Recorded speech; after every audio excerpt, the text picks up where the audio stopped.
I wasn't supposed to be home yet. The client dinner in Atlanta had ended a day early, some contract dispute that K** led the mood and sent everyone packing. I didn't tell Molly. I thought I'd surprise her. Maybe pick up some croissants on the way home, do that whole spontaneous romantic husband thing she used to gush about in the early years. The Uber dropped me off just after sunrise. Our little suburban house looked peaceful in the orange light, like something out of a Hallmark postcard. I stood at the edge of the driveway for a moment, suitcase in hand, staring at the front door. There was something odd about the stillness. The porch light was off, but the kitchen lights were on. I could see their soft glow bleeding through the slats in the blinds. On a Saturday, Molly usually slept in past 8, unless she had yoga or brunch plans. But it was barely 6:45. As I walked toward the house, I paused at the front step, adjusting my grip on the suitcase. The scent hit me first: eggs, maybe bacon, and something sweet. Cinnamon, I think. She was cooking. Molly hated cooking. We usually split kitchen duty or ordered in. But today, she was up early making breakfast? I slipped my key into the lock quietly. I wasn't trying to sneak up, but something told me not to make a sound. The door creaked a little as it opened, and I stepped inside. Laughter. A man's voice. Warm, casual, too familiar. Not a neighbor dropping by. Not her brother. I froze in the entryway, the suitcase landing softly beside me. I didn't call out her name. Instead, I moved slowly down the hallway, my shoes muffled by the thick carpet. The house felt foreign. Or maybe it was me.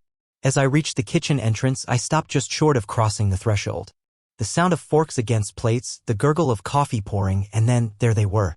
Molly stood at the kitchen island in her old sleep shirt, the one with the faded Santa Cruz logo that always fell off one shoulder. Barefoot. Hair tied loosely like she just rolled out of bed. Across from her sat a man in a crumpled dress shirt, half unbuttoned, sleeves rolled up. His dark hair was messy and he leaned back casually in the stool, legs spread like he belonged there. And then my eyes caught it on his wrist, a braided leather bracelet with a silver clasp. I knew that bracelet. Molly had given it to her college friend Trevor after his father died. I remember her wrapping it in brown paper and writing a note to remind him he's still strong. She'd insisted it was just a gesture. On the counter between them, sitting neatly beside a tube of red lipstick, was her wedding ring. She saw me. Her body didn't jolt. Her eyes didn't widen. It was like she expected me. "Oh, Calvin," she said, like she'd just seen me walk out of the bathroom, not into the wreckage of our marriage. "You're home early." Trevor turned. His face went white. He opened his mouth, but no sound came out. A fork slipped from his hand and clattered on the plate. He looked between Molly and me, frozen. I stared at her, at the woman I had loved for 11 years, the woman who once cried when I surprised her with a picnic in the park, who used to curl into me like she was built to fit my side. And here she was, pouring coffee for another man in the house we picked out together. Wearing sleepwear meant for lazy Sundays with me. Smiling. There was no panic. No attempt to explain, no rushing over to try to calm me down. She didn't even reach for the ring. "We were just having breakfast," she said, placing the coffee pot back on the warmer. Her tone was measured, as if we were discussing the weather. Trevor cleared his throat, probably about to stammer out some rehearsed lie or half-truth. But I didn't give him the chance. I didn't want to hear it. I turned my eyes to the counter again. The lipstick she only wore when she went out without me. The ring she only took off when moisturizing or cleaning. It wasn't cleaning day. My heart pounded, but I felt strangely calm. Too calm. Like the part of my brain that registered panic had short-circuited. I didn't speak. I didn't yell. I didn't ask her the questions I was screaming inside. How long? Why him? Why here? I simply bent down, picked up my suitcase, and walked out the way I came. As I stepped back into the cool morning air, I heard her voice behind me. "Calvin, wait." But I didn't. I couldn't. My legs moved on autopilot down the porch steps and into the driveway. I fumbled for my keys before remembering I hadn't driven. I had taken an Uber. I pulled out my phone, still in airplane mode, and stared at the screen as if it would somehow provide clarity. I stood there for a minute, the light shifting as the sun rose higher, casting long shadows over the lawn. Inside that house, she was probably pouring Trevor another cup of coffee. Maybe she was explaining away my reaction, telling him I'd come around. Maybe they were laughing again. I didn't know. I didn't want to know. What I did know, what burned itself into my brain more deeply than any argument ever could, was that she wasn't surprised to see me. She wasn't scrambling to cover anything up. She was calm, comfortable, and that terrified me more than anything else. The mind is a funny thing. It doesn't always scream when something's wrong. Sometimes it whispers so faintly you can almost convince yourself it's just background noise. That's how it had been with Molly. A low hum of unease I had brushed aside for months. But after that morning, after I saw her with Trevor in our kitchen like it was the most natural thing in the world, that whisper turned into a flood. The hours after I left the house felt like a fever dream. I wandered the neighborhood aimlessly, suitcase still in hand, until I found myself parked on a bench outside a closed coffee shop. I watched the world wake up, dog walkers, joggers, the mail truck, while I sat in yesterday's clothes, trying to stitch my reality back together. And that's when the memories started pressing in. Not memories exactly. Clues. Strange moments I had chosen not to question at the time. Moments that now screamed at me in hindsight. Like how 3 months ago Molly had started volunteering at a local charity on Wednesday nights. She claimed it helped her feel purposeful again. I was proud of her. Encouraged it. But I never once asked for the address or the name of the organization. I just assumed. Trusted. God, I trusted her. Then there was the perfume. Molly had always hated strong scents, said they gave her migraines. But somewhere along the line, she started wearing this musky, floral cologne that didn't belong to the woman I married. I'd asked her about it once. She laughed and said it was a gift from a friend at work and she didn't want to be rude. I should have asked who. I didn't. Her phone habits had changed too. Once we used to share everything: passwords, playlists, grocery lists. We were that couple. But somewhere along the way, her phone started living face down on the kitchen counter. She started taking it with her to the bathroom. Started getting texts late at night, the screen lighting up in that urgent, secretive way. I told myself it was work. She had a new manager. Maybe more responsibility. That's what she told me, and I believed her because I wanted to. And then there were the nights. Too many of them. Nights where she said she was too tired for Macy, where she turned away in bed and curled into herself. Nights where she came home late, tipsy, claiming she was with coworkers at happy hour. I remember one night vividly. She walked through the door in heels I hadn't seen before, makeup smudged and laughter still lingering in her voice. When I asked who she'd been with, she hesitated. Then said it was just the girls. That was her answer every time. Just the girls. But I never met those girls. Never saw a single selfie. She stopped inviting me to work functions. Said they were too corporate and I wouldn't enjoy them. I let her disappear slowly. Piece by piece. I didn't push. I didn't pry. I gave her space because I thought that's what love looked like. I told myself every marriage went through phases, dry spells, distant months, people growing at different speeds. I thought we were just in one of those lulls waiting to reconnect. But now I saw the pattern. It wasn't distance. It was detachment. It wasn't confusion. It was hiding. And I had been blind. I called my sister that afternoon. I didn't give her details. Just said I needed a place to stay for a few days. She told me to come by without hesitation. No questions. That's what family does. On the drive over, the flood continued. I remembered the morning she told me she was going to visit her sister in Asheville for the weekend, but packed lingerie and her red heels. I thought maybe she wanted to feel good, even just for herself. Now, I realized she never went to Asheville. Her sister had posted photos from a completely different state that weekend. I had seen them and assumed they were old. There was also that strange charge on our joint credit card, a hotel I didn't recognize. She claimed it was a billing error and said she'd handle it. She did. The charge disappeared. But now I wondered, had she really called the bank? Or just paid it off using her separate account? And maybe the most gut-wrenching memory of all, 2 weeks ago, I had come home early from work with takeout and a small bouquet of flowers. Just because.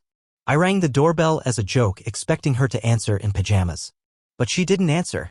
I used my key, stepped inside, and heard the low hum of music upstairs.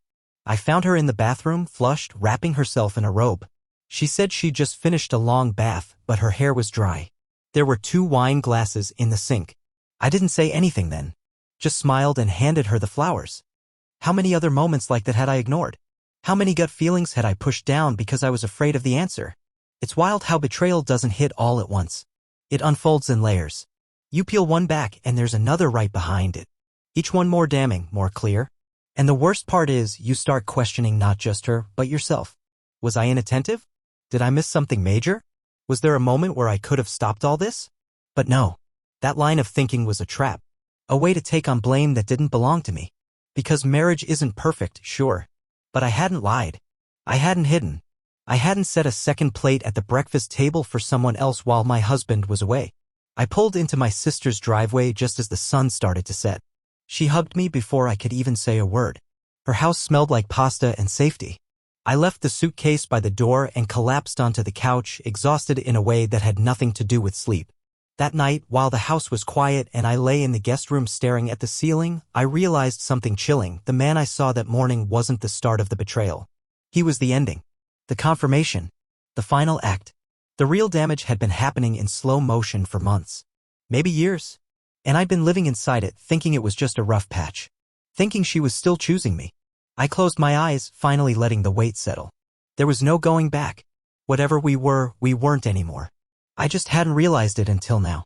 Sleep was a formality that night, something I tried for out of habit, not expectation. Every time I closed my eyes, I saw Molly's calm face in that kitchen. The steam rising from a fresh pot of coffee. The lipstick. The ring. Trevor's stupid bracelet. It replayed like a movie scene I couldn't escape. The next morning, my sister made me coffee and left me alone with it, reading me enough to know I wasn't ready to talk yet. I sat in her guest room for an hour staring at the mug, thinking about the stupidest thing, how Molly liked her coffee black now. She used to take cream and sugar. But something changed about a year ago. I never asked why. Just chalked it up to taste evolving. Funny how that works, how someone can shift right under your nose, and if it's slow enough, you don't even notice you're waking up next to a stranger. I spent most of the morning in silence, just existing. Not making decisions. Not forming plans. Until something surfaced from the back of my mind, something I had all but forgotten. The dog cam. Years ago, when we first got our golden retriever Daisy, I bought a cheap indoor camera and set it up on a shelf near the back window. I wanted to be able to check on her while we were at work or on vacation. It was connected to a cloud account I hadn't logged into in months. Maybe years. But I remembered the email. The password. The app. It took me 10 minutes to reset the login. The interface was clunky, old school, half the icons didn't work on mobile anymore, but the camera was still running. Still recording. And the footage was all there. The night before I came home, the night she didn't expect me, it was all on tape. I opened the feed and hit play. The timestamp in the corner read 8:12 p.m. Molly walked into the frame first, wearing the same pajama shirt I saw her in the next morning. She moved with ease, not a trace of guilt in her posture. She lit a candle. Dimmed the kitchen lights. Then she opened the front door. Trevor stepped inside like he belonged there. No hesitation. No scanning the room. He kissed her cheek. She smiled. They poured wine, our anniversary set, the etched glasses we only ever used once a year. They sat on the couch, side by side, laughing like old friends. At one point, she reached over and touched his knee. He leaned in. She didn't pull back. The camera's angle was limited, it didn't catch everything, but it caught enough. More than enough. They kissed. Not a quick, guilty thing. A slow, deliberate kiss, the kind you only give someone when you think no one else is watching. When you've done it before. Then they stood up and left the frame.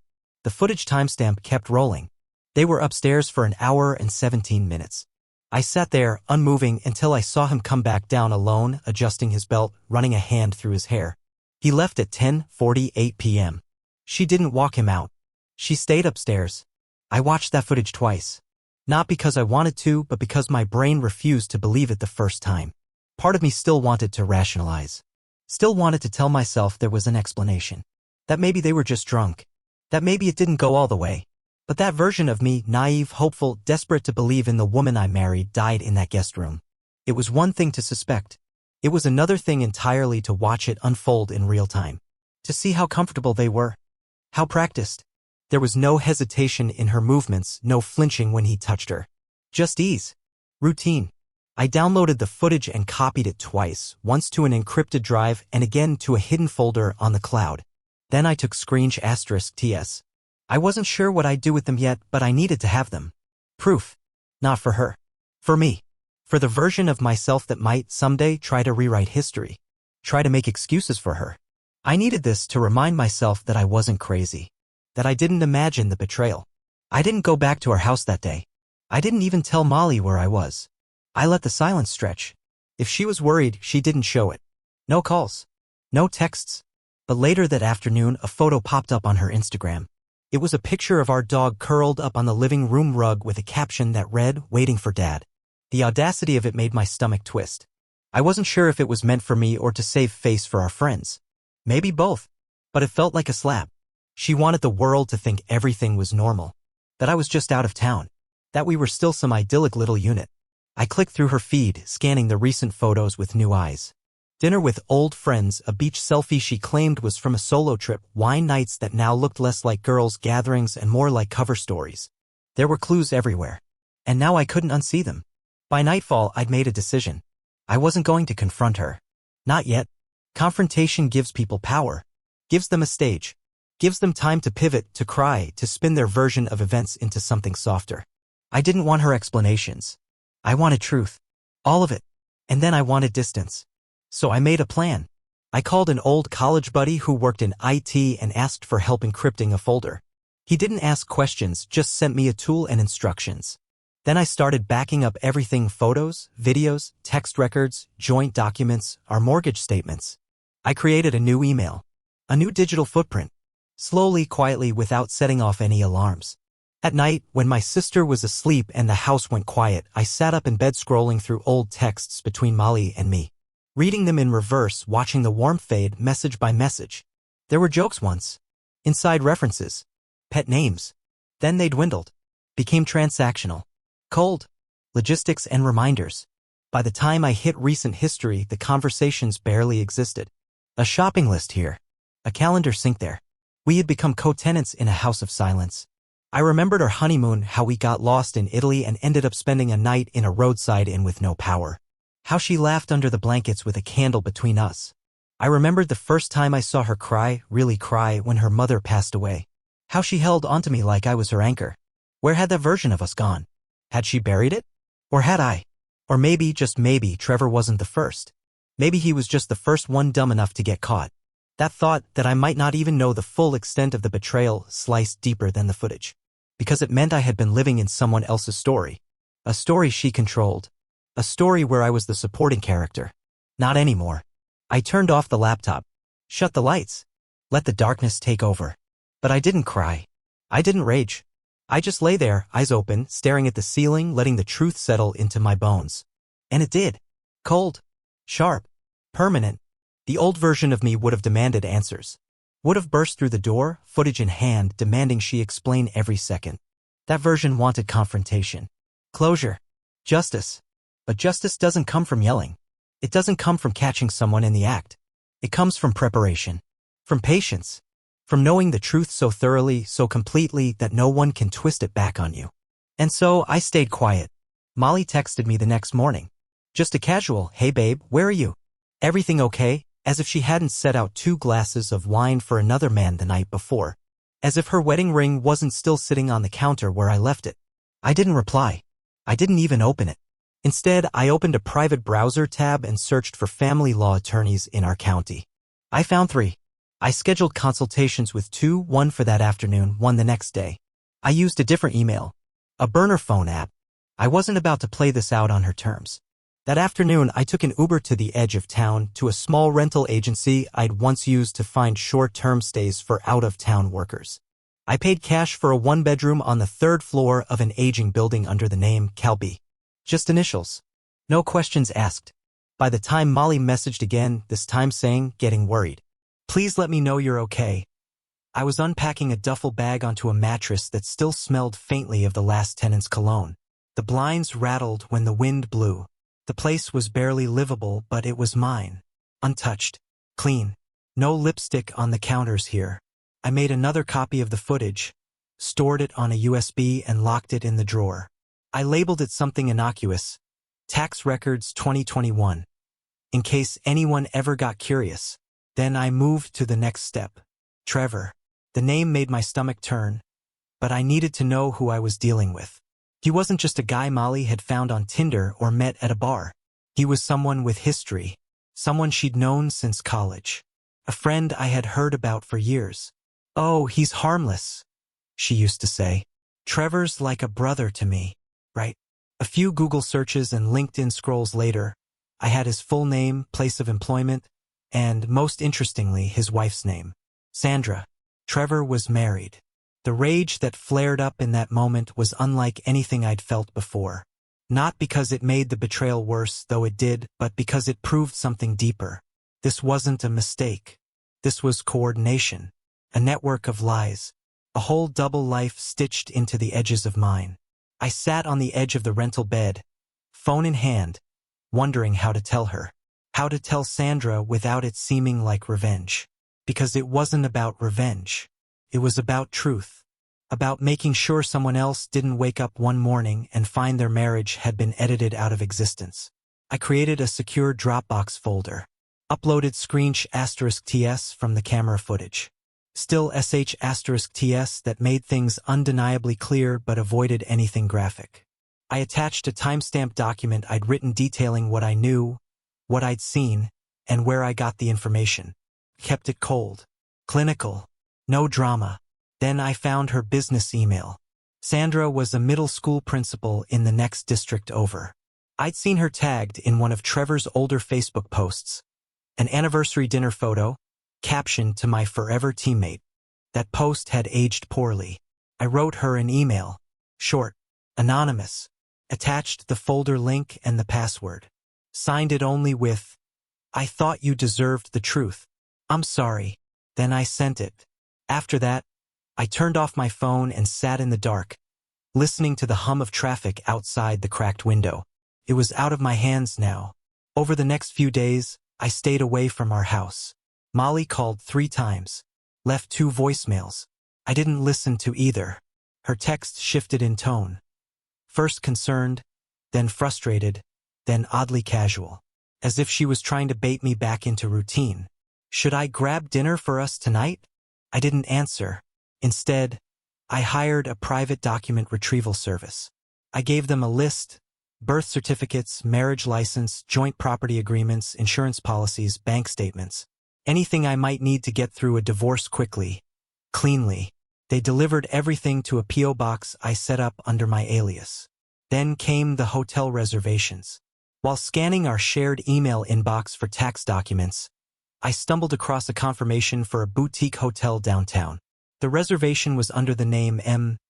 Bailey, but the contact number listed wasn't hers. It was one I didn't recognize. I called it. A man answered. I didn't say anything. I just listened to the silence on the other end. When he finally hung up, I had what I needed. Another lie. Another breadcrumb. I logged into our shared calendar. The reservation was made for a weekend when she had claimed to be visiting her sister again. Asheville, right? I added that to the file. Each piece of evidence wasn't just proof, it was insulation. Protection from the gaslighting I knew was coming. The "it wasn't serious" speech. The "we were going through a rough patch" appeal. I'd heard it before. From friends, coworkers, stories on Reddit. I wasn't going to be caught off guard. Then, 5 days after I sent the email to Sandra, something happened. It started with a Facebook post. I wasn't friends with her, but a mutual acquaintance shared it publicly. A simple image. A wedding ring on a granite counter. The caption read, "When you find out your forever teammate has been playing for 2 teams. Goodbye, Trevor." The comments exploded. Friends expressing shock, others asking what happened. Some vague replies from Sandra, hinting at betrayal, at infidelity. She didn't mention Molly by name, but she didn't have to. Later that night, someone messaged me from an unlisted number. "Trevor's done. Just lost everything. I hope you're happy."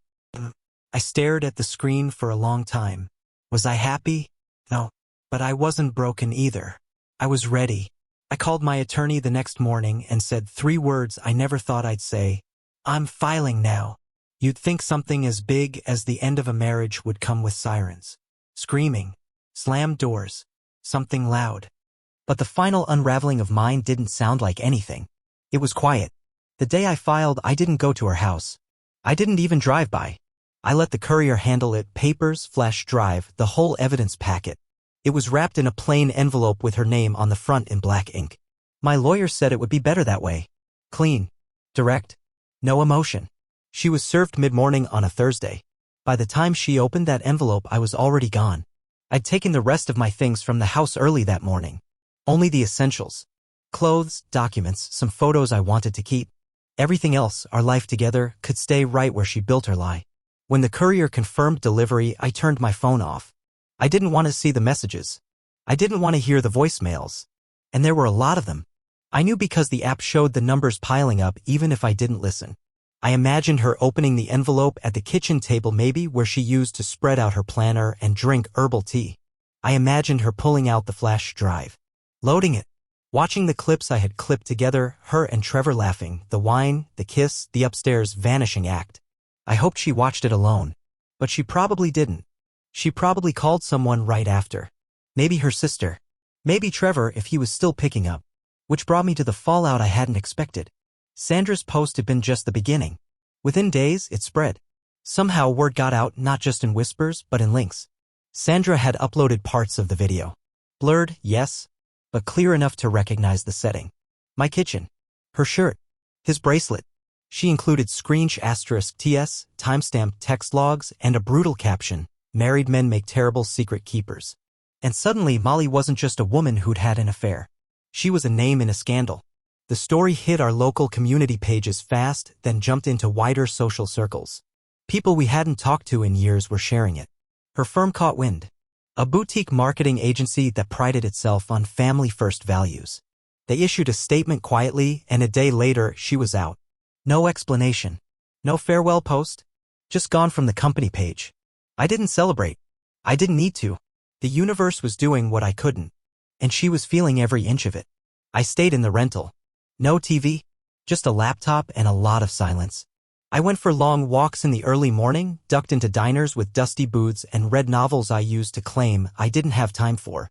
I checked in with my sister once a day, just a text, so she'd know I was still breathing. Then one evening, nearly a week after the papers were served, she found me. I don't know how. Maybe she tracked my card usage. Maybe she guessed. But when I returned from a late walk, Molly was sitting on the stairs outside my building, hoodie pulled over her head, hair in a loose knot. No makeup. Just her and a tote bag slung over one shoulder. She stood when she saw me. I didn't stop walking. "Calvin," she said, stepping in front of me, "please? Just 5 minutes." I looked at her. Really looked. She wasn't the confident, poised version of herself I used to know. She looked drained. Not just sad, erased. I said nothing. She exhaled sharply. "Okay. Then I'll talk. You can listen. Or don't. But I need to say it." Still, I said nothing. "I messed up," she started. "I know that's the understatement of the year. I don't even know where to begin. Trevor was a mistake. The biggest one I've ever made. But it wasn't just him. It was me. It was everything. I got lost. I stopped knowing how to talk to you. And instead of trying, I ran to someone who made it easy." I tilted my head slightly. "You were never cold, Cal. You were never cruel. But you were steady. And I started resenting steady. Isn't that sick? The thing I used to love about you became the thing I blamed for how I felt. Like if you weren't always so reliable, maybe I'd feel something exciting again." I shifted my weight, still not speaking. "I know I hurt you. I know I don't deserve forgiveness. I don't even know if I want it because I don't know if I deserve to heal yet. But I didn't expect you to do it this way. To disappear. To be so silent." She paused. And honestly, that silence broke me. I finally spoke. "That was the point." She blinked. "I didn't scream. I didn't beg. I didn't storm into your life and demand answers. I just left. And in leaving, I told you everything I needed to." "I know," she said softly. We stood in silence for a while, just breathing the same air. Finally, she reached into her tote bag and pulled out a manila envelope. "Signed," she said, offering it to me. "I'm not contesting anything. You deserve that." I took it. Not because I forgave her, but because it was closure. She stepped back, her eyes glassy. "I don't expect you to believe this, but I really did love you. I think part of me always will." I gave her one nod. Not approval. Not agreement. Just acknowledgement. Then I turned, climbed the steps, and let the door close behind me. I didn't look back. Inside the apartment, I placed the envelope on the counter, washed my hands, and made tea. Chamomile. One of the last things we'd bought together during a Sunday grocery run. I kept the box for some reason. Maybe out of habit. I took a sip and looked around the room. Sparse. Bare walls. Second-hand furniture. But there was peace here. No lies. No lipstick stains. No whispered texts in the dark. Just me. And in that moment, for the first time in what felt like years, I didn't feel lost. I felt found. I thought it was over after the divorce papers. I thought the damage had settled and the ground beneath me had stopped shifting. But betrayal, I've learned, rarely comes neatly packaged. It spills out. It spreads. A week after Molly signed the papers, I got an email from a woman named Julia. The subject line simply read, "We need to talk. It's about Trevor and Molly." I almost deleted it. I didn't want more drama, but something made me open it. Julia explained that she had once worked under Trevor at a design agency. What started as friendly mentorship spiraled into coercive behavior, emotional manipulation, blurred boundaries, professional threats. She left the job 2 years ago, ashamed and confused. It wasn't until she read Sandra's post that she recognized Molly's name and the pieces began to align. "I think your ex-wife helped him cover things up," she wrote. "And I'm not the only one." We met at a cafe downtown. Julia was nervous but determined. She brought printed messages, HR emails, and *TS of exchanges with Molly, encouraging her to keep things quiet for the sake of the company. It was more than poor judgment. It looked deliberate. Over the next month, more women came forward. A former coworker, an intern, even a manager who once reported Molly for conflict of interest. Their stories overlapped. Trevor was at the center of each, and Molly, in some form, had either discouraged complaints or helped redirect scrutiny. We pulled everything into a timeline. I didn't want vengeance. I wanted accountability. With Julia's help, we submitted a file to the district attorney. Within 2 weeks, Trevor was arrested. Molly was subpoenaed as a witness. She wasn't charged, not yet, but her role was undeniable. Her career, already damaged, disintegrated completely. Strangely, I didn't feel triumphant. I felt tired. Like all of this had come at too high a price. But I also felt relieved. Because now the truth wasn't just mine. It belonged to others too. 6 months later, the divorce was finalized, no court hearings, no dragged-out battles. Molly didn't contest the settlement. Maybe she was too exhausted. Maybe she finally understood that there was nothing left to fight for. I moved out of the rental and into a small place by the coast. A sleepy town with salty air, wooden boardwalks, and just enough quiet to hear yourself think. I started working again, restoration architecture, something I'd always loved but shelved during our marriage. Fixing broken structures felt oddly poetic. One afternoon, I wandered into a tucked-away bookshop near the harbor. It smelled like old pages and fresh coffee. That's where I met Liz. She was the owner.